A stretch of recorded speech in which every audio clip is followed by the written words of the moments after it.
समुद्र के बीच रात के अंधेरे में खड़े हजारों जहाज, ऊपर मंडराते ड्रोन और हर कप्तान के कानों में गूंजता सिर्फ एक सवाल, क्या तेहरान से इजाजत मिली? दुनिया की सबसे अहम समुद्री नस माने जाने वाले होर्मुज जल जमरूम मध्य में अब कानून नहीं, ताकत का खेल चल रहा है। ईरान ने ऐसा पहरा बैठाया है कि बिना उसकी मंजूरी कोई जहाज आगे नहीं बढ़ सकता।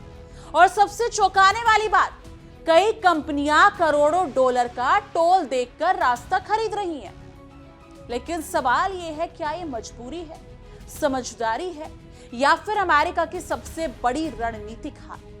क्योंकि जिस होर्मुज से दुनिया की तेल सप्लाई गुजरती थी, वहां अब तेहरान का सिक्का चल रहा है और पूरी दुनिया बस तमाशा देख रही है। नमस्कार दोस्तों, आप देख रहे हैं इंडिया डेली और हमारा खास शो विश्व युद्ध, और मैं हूं आपके साथ तान्या त्यागी।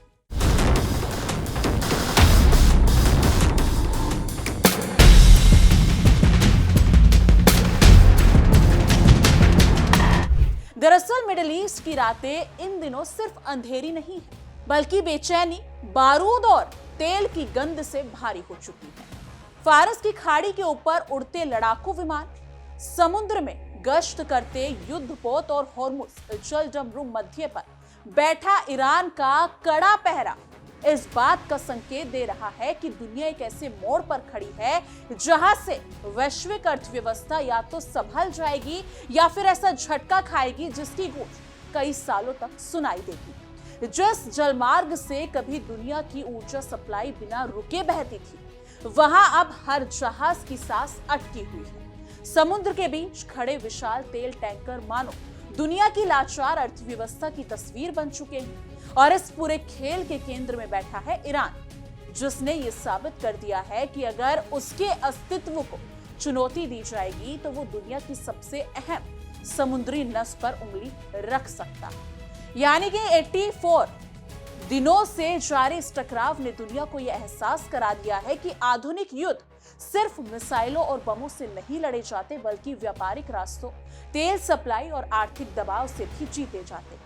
अमेरिका ने सोचा था कि प्रतिबंध, सैन्य दबाव और नौसैनिक नाकेबंदी से ईरान घुटनों पर आ जाएगा, लेकिन तेहरान ने सांप भी जिंदा रहे और लाठी भी ना टूटे वाली रणनीति अपनाते हुए सीधे उस जगह पकड़ ली और बना ली जहां से दुनिया की सांसें चलती। स्ट्रेट ऑफ हॉर्मुज सिर्फ एक समुद्री रास्ता नहीं, बल्कि दुनिया की अर्थव्यवस्था की धड़कन है। यही वजह है कि जब ईरान ने वहां सख्ती बढ़ाई तो अमेरिका से लेकर एशिया तक हर देश के माथे पर चिंता की लकीरें खिंच गईं। जिस होर्मुज जल जमरूम मध्य को कभी वैश्विक व्यापार की लाइफलाइन कहा जाता था, आज वही दुनिया की सबसे बड़ी रणनीतिक जंग का अखाड़ा बन चुका है। यहां हर गुजरता जहाज अब सिर्फ मालवाहक जहाज नहीं, बल्कि भू राजनीतिक सौदेबाजी का हिस्सा बन गया।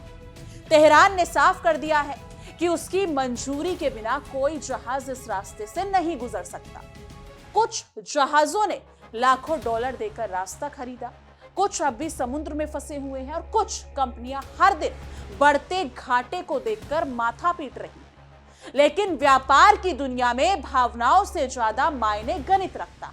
जब नुकसान अरबों डॉलर में हो, तब 20 लाख डॉलर का टोल कई कंपनियों को सस्ता लगने लगता। देखिए हमारी एक खास रिपोर्ट हमारे सहयोगी विवेक शांडिल्य के साथ। लगभग 45 दिनों से अमेरिका ईरान में सीज फायर जारी है, लेकिन इस सीज फायर को ईरान ने एक ताकत और अपॉर्चुनिटी के तौर पर इस्तेमाल किया है, जिसके बाद डोनाल्ड ट्रंप और पेंटागन के अधिकारियों के होश उड़ गए हैं। कहते हैं जंग की आग में तपकर ईरान और भी मजबूत हो गया है। तो 45 दिनों तक ईरान क्या कर रहा था? ईरान से जो खबर आ रही है और जो रिपोर्ट अमेरिका में सुनने को मिल रही है, जो दावे किए जा रहे हैं, उसके हिसाब से ईरान ने हजारों की संख्या में मिसाइल और ड्रोन का जखीरा फिर से तैयार कर लिया है और दिन रात 24 घंटे 3 शिफ्ट मिलाकर लगातार हथियार बनाए जा रहे हैं, जिससे अमेरिका और इजराइल दोनों सदमे में हैं। क्योंकि 40 दिन के हमले के बाद ईरान को जिस बैकफुट पर धकेलने की बात अमेरिका और इजराइल कर रहे थे, ईरान दोबारा वहीं पर आ गया है। यानी ईरान में जो ताकत की स्थिति 28 फरवरी से पहले थी, ईरान फिर से उसी जगह पर है, उतना ही ताकतवर हो चुका है। दुनिया सोच रही थी, खासकर अमेरिका और इजराइल ये सोच रहे थे कि ईरान की सैन्य ताकत तबाह हो चुकी है। आपने अमेरिकी राष्ट्रपति का बयान सुना होगा। अमेरिकी राष्ट्रपति ने कहा था कि हमने 90% तक ईरानी सैन्य ताकत को खत्म कर दिया है, उनकी मिसाइल फैक्ट्रियों को जमींदोज कर दिया है। लेकिन हुआ उल्टा। अमेरिकी इजरायली हमले के बाद ईरान ने न सिर्फ अपने घाव भरे बल्कि हथियारों का एक बहुत बड़ा जखीरा खड़ा कर दिया। खुफिया एजेंसियों ने खुद जंग की शुरुआत में माना था कि ईरान के पास मिडिल ईस्ट में मिसाइल और ड्रोन का सबसे बड़ा जखीरा है और जंग में ईरान को बहुत बड़ा नुकसान हुआ है, काफी ज्यादा नुकसान हुआ है। जून 2025 में अमेरिका और इजराइल ने 12 दिन की लड़ाई लड़ी ईरान से। इसके बाद दोनों देशों को लगा कि ईरान के पास मिसाइल और ड्रोन खत्म हो गए। फिर फरवरी 28, 2026 को हमला किया। अमेरिका इजराइल को लगा कि ईरान के पास हथियार नहीं है या ईरान घुटने टेक देगा, अमेरिका और इजराइल के सामने नतमस्तक हो जाएगा। लेकिन ईरान ने ऐसा पलटवार किया कि आज तक इजराइल और अमेरिका इस जंग को खत्म नहीं कर पाए। 40 दिन की लड़ाई के बाद आनन फानन में अमेरिका ने सीजफायर का ऐलान किया और अब ईरान ने 43 दिन के सीजफायर के बीच में मिसाइल और ड्रोन्स का वो जखीरा तैयार कर लिया है जिससे अमेरिकी एजेंसियों की नींद उड़ी हुई है। इस 45 दिन में ईरान ने अपने हथियार उत्पादन को जबरदस्त तरीके से बढ़ाया।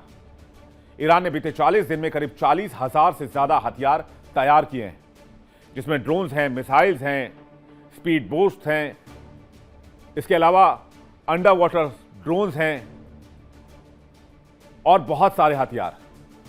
खबर तो यहां तक है कि ईरान मिसाइल निर्माण भी बहुत तेजी से कर रहा है, जिस मिसाइल निर्माण का विरोध अमेरिका और इजराइल करते रहे हैं। ईरान में वैज्ञानिक और मिसाइल भंडार 24 घंटे लगातार काम कर रहे हैं।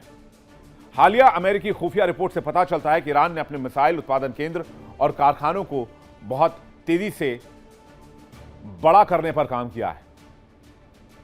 एक मिसाइलें 10-10 दिन के अंदर तैयार की जा रही हैं, जिसकी मारक क्षमता तकरीबन 1400 से 1500 किलोमीटर तक है। जंग से पहले सारे मिसाइल के पुर्जे तैयार रखे गए थे। खबर है कि ईरान 10 दिन के अंदर कम दूरी की मिसाइलें जैसे बैलिस्टिक मिसाइल और रॉकेट भी बनाने पर काम कर रहा है। और इसमें सिर्फ वैज्ञानिक शामिल नहीं है, इसमें ईरान अपने नागरिकों को भी वॉलंटियर कर रहा है और बड़ी संख्या में नागरिक योगदान दे रहे हैं। और ये तस्वीर हमने बनाई है किस तरह से ईरान अपने हथियारों को, ड्रोन्स को अंतिम रूप देने में लगा हुआ है और किस तरह से वो अपने हथियार के जखीरे को बड़ा कर रहा है। किस किस तरह के हथियार बनाए हैं पिछले 40-45 दिनों में ईरान ने, इस पर एक नजर डालते हैं। ईरान के पास ज्यादातर जो हथियार हैं वो साइलोज में रखे हुए हैं और ज्यादातर जो कारखाने हैं वो जमीन के अंदर हैं। ईरान हर महीने सैकड़ों मिसाइल बनाने की ताकत रखता है, जिस पर इस वक्त वो काम कर रहा है। यहां तक कि कहते हैं युद्ध के दौरान भी मिसाइल निर्माण का काम ईरान ने बंद नहीं किया था। ईरान में लोग 24 घंटे हथियार तैयार करने में लगे हुए हैं। अमेरिका और उसके सहयोगी भले ही इसे गैर कानूनी वसूली कहें, लेकिन दुनिया की बड़ी शिपिंग कंपनियां इसे कड़वी हकीकत मानकर चल रही हैं, क्योंकि समुद्र में फंसे रहने का मतलब सिर्फ देरी नहीं बल्कि रोज करोड़ों डॉलर का नुकसान है।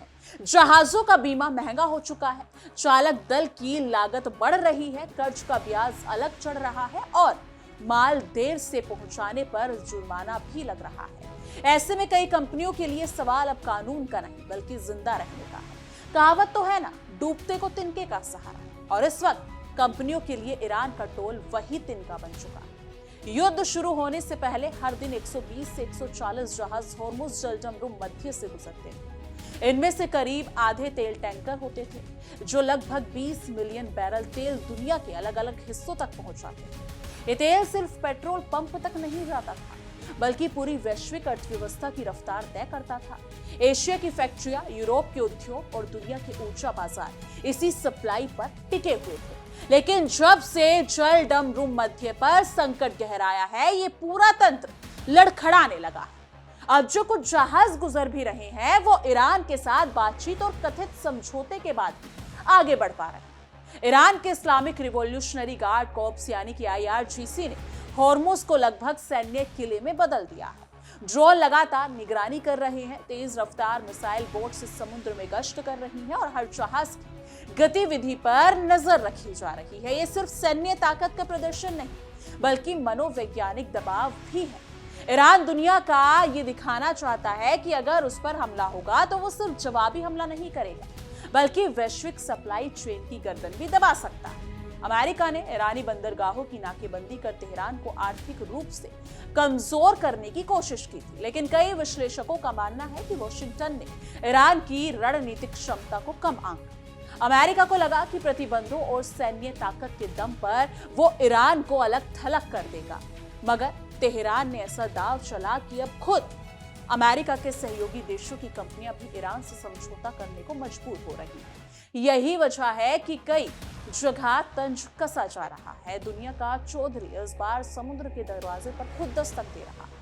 ईरान ने हाल ही में फारस की खाड़ी जल डमरूम मध्य प्राधिकरण यानी कि PGSA का गठन कर अपने नियंत्रण को और औपचारिक रूप दे दिया है। ये संस्था जहाजों की आवाजाही, निगरानी और ट्रांजिट से जुड़ा मामलों की देखरेख कर रही है। तेहरान इसे व्यवस्था बनाए रखने का कदम बता रहा है, जबकि पश्चिमी देश इसे समुद्री दबाव की नई रणनीति मान रही है। लेकिन सच ये है कि PGSA के जरिए ईरान दुनिया को एक स्पष्ट संदेश देना चाहता है। हॉर्मुज अब सिर्फ अंतरराष्ट्रीय जलमार्ग नहीं बल्कि उसके प्रभाव क्षेत्र का हिस्सा है। ईरान द्वारा कथित तौर पर प्रति जहाज $20 लाख तक की फीस वसूले जाने की खबरों ने पूरी दुनिया को बहस छेड़ दी है। पूरी दुनिया में बहस फैल चुकी है। पहली नजर में ये रकम बेहद बड़ी लगती है, लेकिन जब कंपनियां अपना गणित बैठाती है तो तस्वीर बदल जाती है। समुद्र में फंसे रहने का खर्च कई बार इससे कहीं ज्यादा होता है। चालक दल का वेतन, जहाज की मरम्मत, बैंक लोन का ब्याज, बीमा प्रीमियम और माल से पहुंचाने पर लगने वाला जुर्माना, ये सब मिलाकर नुकसान कई गुना बढ़ जाता है। इसलिए कई कंपनियां अब इसे जबरन वसूली नहीं बल्कि व्यावसायिक मजबूरी की तरह देख रही हैं। 4 मार्च को हालात तब और बिगड़ गए जब ईरान ने कथित तौर पर जलमार्ग को पूरी तरह नियंत्रण कर लिया। जहाजों पर हमलों और चेतावनियों के बाद समुद्री यातायात लगभग ठप पड़ गया। दोनों ओर करीब 2000 जहाज फंस गए। तेल टैंकर, कंटेनर शिप और LNG करियर समुद्र में ऐसे खड़े थे जैसे किसी ने पूरी दुनिया की आर्थिक मशीन का स्विच ऑफ कर दिया। ये सिर्फ समुद्री जाम नहीं था बल्कि वैश्विक व्यापार की धड़कन रुकने जैसा था। तेल बाजार ने इसका असर तुरंत दिखाया। युद्ध शुरू होने से पहले कच्चे तेल की कीमत लगभग $72 प्रति बैरल थी, लेकिन जैसे ही हॉर्मुज संकट गहराया, कीमतें तेजी से ऊपर जाने लगी। निवेशकों में घबराहट फैल गई और ऊर्जा बाजार अस्थिर हो गया। दुनिया को एहसास हुआ कि अगर ये संकट लंबा चला तो सिर्फ पेट्रोल और डीजल ही नहीं बल्कि खाने पीने से लेकर परिवहन तक हर चीज महंगी हो सकती है। विशेषज्ञों का कहना है कि हॉर्मुज के जरिए हर दिन लगभग 20% यानी कि अगर देखा जाए तो 20.3 मिलियन बैरल तेल गुजरता था, जो वैश्विक समुद्री तेल व्यापार का करीब 27% हिस्सा है। इसके अलावा लगभग 10 अरब क्यूबिक फीट LNG भी इसी रास्ते से भेजी जाती थी। यानी ये जलमार्ग दुनिया की ऊर्जा सप्लाई का मुख्य द्वार है। जब ये द्वार बंद हुआ तो असर सिर्फ खाड़ी देशों तक सीमित नहीं रहा बल्कि एशिया, यूरोप और अमेरिका तक महसूस किया जाने लगा। एशियाई देशों पर इसका असर सबसे ज्यादा पड़ा है। चीन, भारत, जापान और दक्षिण कोरिया जैसे देश खाड़ी क्षेत्र के तेल और गैस पर काफी हद तक निर्भर हैं। सप्लाई बाधित होने से इन देशों की ऊर्जा सुरक्षा पर सवाल खड़े हो गए हैं। कई कंपनियों को वैकल्पिक सप्लाई की तलाश करनी पड़ रही है, जबकि कुछ देशों ने अपने रणनीतिक तेल भंडार का इस्तेमाल शुरू कर दिया। यूरोप भी इस संकट से अछूता नहीं है। रूस यूक्रेन युद्ध के बाद पहले ही ऊर्जा संकट झेल चुका है। यूरोप अब नई अनिश्चितता का सामना कर रहा है। LNG सप्लाई में रुकावट का मतलब है गैस की कीमतों में और उछाल। इससे उद्योगों की लागत बढ़ेगी और आम जनता पर महंगाई का दबाव और बढ़ेगा। खाड़ी में फंसे जहाजों पर काम कर रहे हजारों नाविकों की स्थिति भी बेहद कठिन हो चुकी है। कई जहाज हफ्तों से समुद्र में खड़े हैं। चालक दल मानसिक तनाव, थकान और असुरक्षा के माहौल में काम कर रहा है।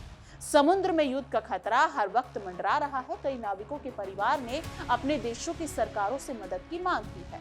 बीमा कंपनियों ने भी युद्ध क्षेत्र में काम कर रहे जहाजों के लिए प्रीमियम कई गुना बढ़ा दिए। टोल चुकाकर आगे बढ़ना लग रहे हैं।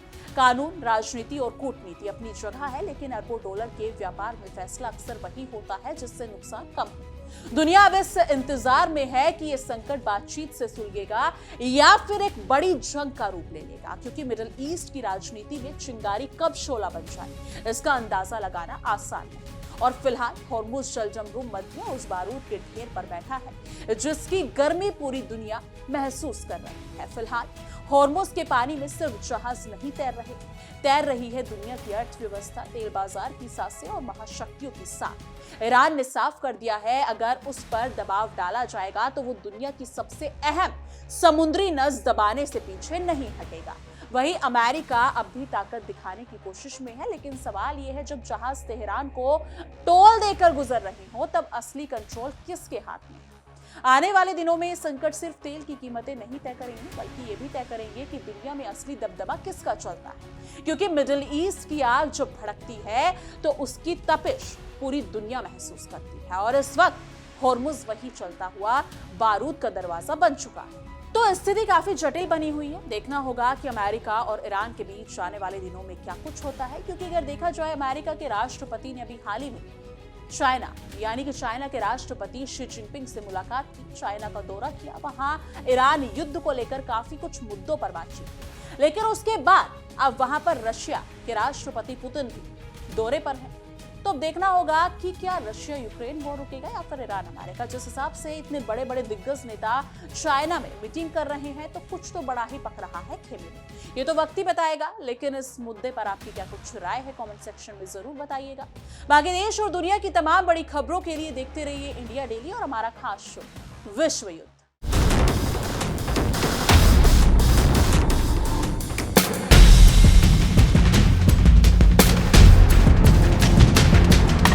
देखिए इंडिया डेली 24/7 अब आपकी स्मार्ट टीवी पर। इंडिया डेली मौजूद है सभी डिजिटल प्लेटफॉर्म पर लाइव और लगातार। इंडिया डेली 24/7 हर दिन राष्ट्र को समर्पित।